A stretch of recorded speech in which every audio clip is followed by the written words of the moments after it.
Right, well everybody, English Woodsman here, welcome to my YouTube channel. Also, thank you very much for clicking on this video. Now you could tell by the thumbnail picture, I'm sort of reviewing the phoxx One V2 one-man tent by OEX. And I've also said the truth about this tent. Now I'll come to that in a bit. What I'm going to tell you about it, you may want to consider what I talk about if you're thinking about getting a one-man tent. So first of all, this is the phoxx One V2 OEX tent. It's a one-man tent. Now I brought this myself. I've had it past quite a few people going on, but OEX send me all my equipment. Well, no they don't. I paid for this myself. If you go outdoors now, I think it's the 18th of August today. If you got to go outdoors, this tent is on sale for £50. You can't find it on the Go Outdoor website, so you'd have to go to one of the shops. And if any time after this, you know, September, October time, I wouldn't really bother trying to go find it because it might go off at market by then. So let's quickly run you through the measurements and then we'll set it up. So you've got your full size from your head point right to your foot area is 260 centimeters. The highest point from the floor to where your head is when you try to sit up in it, truthful, is 75 centimeters. The width of it, the furthest width, is 164 centimeters, and the inside where you sleep is 253 centimeters. Now, yeah, it's a small, low profile one-man tent. The weight is 1.6 kilograms.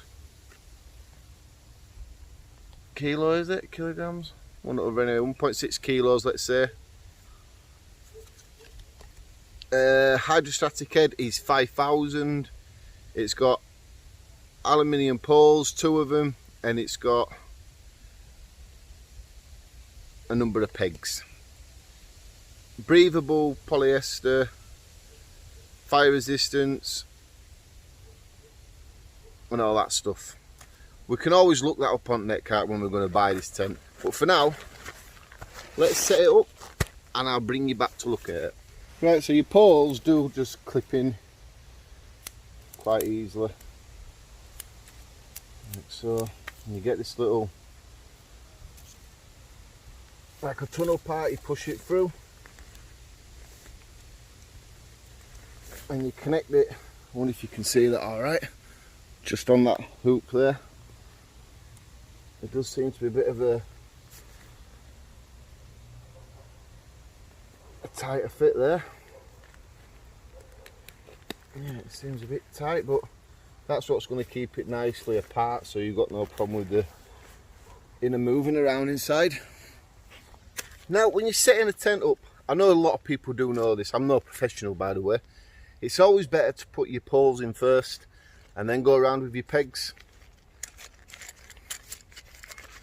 You don't want to peg it out and then try to put your poles in, because sometimes that just does not work. So you best put the poles in first and then, like it just says, you know, put your pegs in. 1, 2, 3, 4, 5, 6, 7, 8, 9, 10, 11, 12, 13, 14, 15, 16, 17 pegs.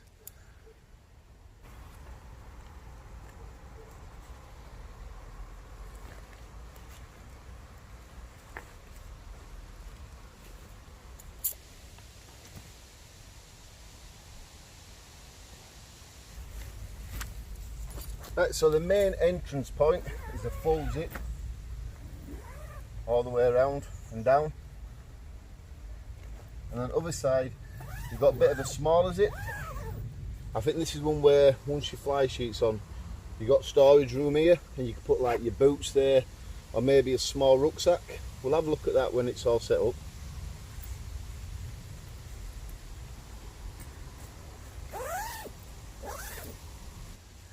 Now, I know a lot of people don't like the idea of tents being the inner pitch first. It's no good really if it's raining. You really want one what you can attach the out sheet to the poles instead of doing it this way. I think all OEX one-man tents, the phoxx One, the phoxx Two, the Evolution One, are all done by the inner pitch first.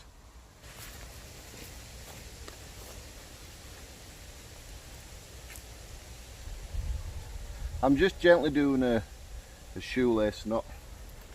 I'm only doing a quick video, I'm not using it tonight.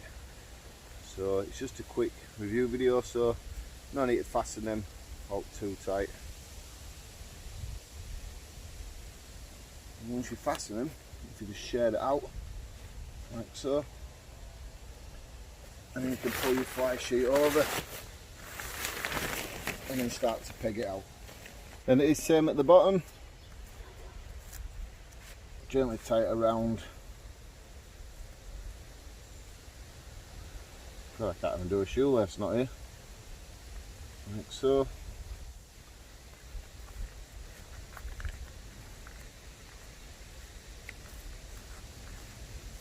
What I would suggest is, before you pull the fly sheet over, you do this. Each side of the poles there is a clip. You just clip it on there. And same there. And there's two more at the other side of the poles as well. I'll tell a little fib. There's actually two on the longer pole sides. Two here and two at the opposite side. Now I'm liking the net here. That's where your head's going to be most of the time, well all the time actually. So that will help with the condensation build up, because just here you have a ventilation door or window. You can just pull it down, put that back up there. If you don't want it up, if you want it open, just do that and push it in. So I like the idea of the mesh on the inside. And it's the same at the foot end as well, but this time it doesn't have the pole. You'd have to pull this out, pegging it out by the lines, but still great for cutting down the condensation.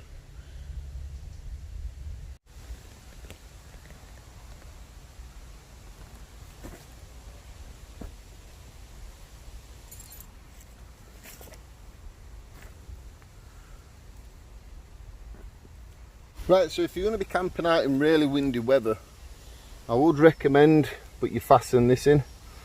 It's just a little clip from the bottom of your pole to your fly sheet, and just give it a bit of a pull.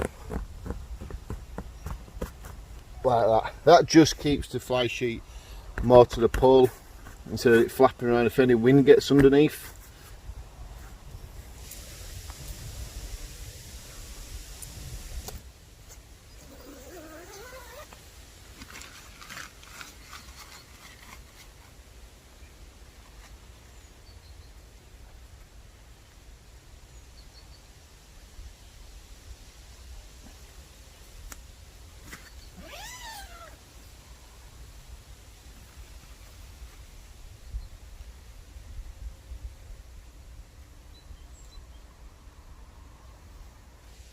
Right, so earlier I mentioned about the other side of the door.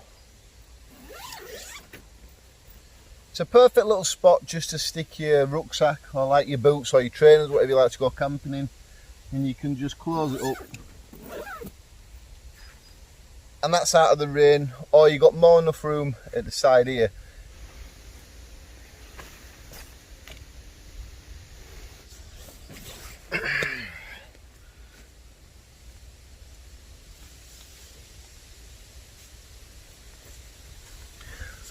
Right, I'm about 5'8", maybe 5'9" on a good day. That's a few inches, you know, between people. Yeah, 5'8", 5'9". If you're 6 foot, I think you might make it in this tent. Over 6 foot, I think you may struggle. So what I do suggest is you go outdoors. If you're thinking about buying this one-man tent, check it out for yourself and just make sure you can fit in it. Now, I did say on the thumbnail picture the truth about this one-man tent.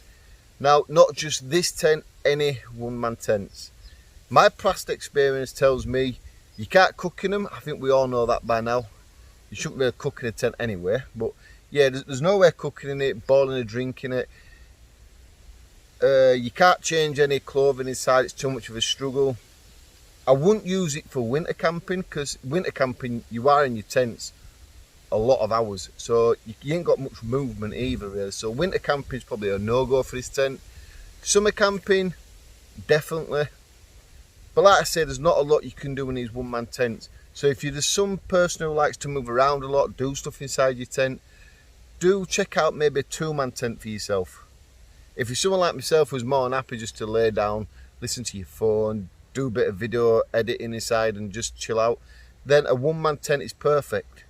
But you can't change your socks, that's a nightmare. You can't change your underpants, you can't change your pants. It's a hard work trying to change a t-shirt or any tops inside of it. And if it's raining outside, you've just added more to your problem there. It's most of getting in, getting your air mat in it, getting your sleeping bag, get going and just relaxing for the night inside. Low profile, brilliant for a bit of stealth camping, isn't it? But look, I'm going to get myself off. Check out these videos here. I'll definitely see you later for another video. This one here is going to be of the Bobcat tent. And this, I don't know what I put there yet. I'll put some there afterwards. But yeah, do check out them. Hit this here. You better subscribe to my YouTube channel. And I'll see you later on for another video.